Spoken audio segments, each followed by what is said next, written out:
जी दोस्तों, अस्सलाम वालेकुम रहमतुल्लाहि व बरकातहू। ये देखें, ये खान साहब लोगों की गुफ्त शनीद सुन रहे हैं और बातों बातों में एक गरीब किसान के बच्चे को बार बार सालन भी डाल कर दे रहे हैं।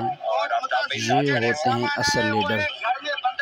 जब ऐसे लीडर हमारे होंगे तो फिर हमें कामयाबी मिलेगी, अदरवाइज़ इन लुटेरे और दगाबाज फ्राडिये धोखेबाज लोगों से हमें जो है अपने वोट का हक़ जो है वो नहीं देना चाहिए, बल्कि ऐसे लीडर लोगों को हमें अपने वोट का हक़ देना चाहिए। और माशाल्लाह बहुत अच्छे अंदाज के साथ लोगों की गुफ्तगू सुन रहे हैं। तो इस दफ़ा जो इलेक्शन आएगा उसके अंदर आपने अपने वोट को सही इस्तेमाल करना है ताकि हमें हकीकी आज़ादी मिल सके। हमें आफ्ताब भाई ने 3 दिन पहले रवाना किया था ट्रकों के साथ। तो सर हम 2 दिन नवाबशाह में और खास तौर पे पुलिस के लिए मैं कहूँगा सर कि किसी मुल्क में जब कोई बहरान आता है, कोई मसला होता है, आफत आती है, वहाँ की जो इदारे होते हैं वो सपोर्ट करते हैं, सरगर्म हो जाते हैं।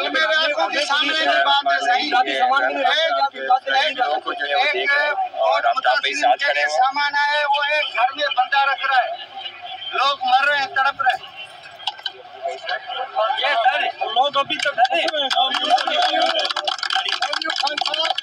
ये सर पनुआ के पिक्चर है मेरे गांव की।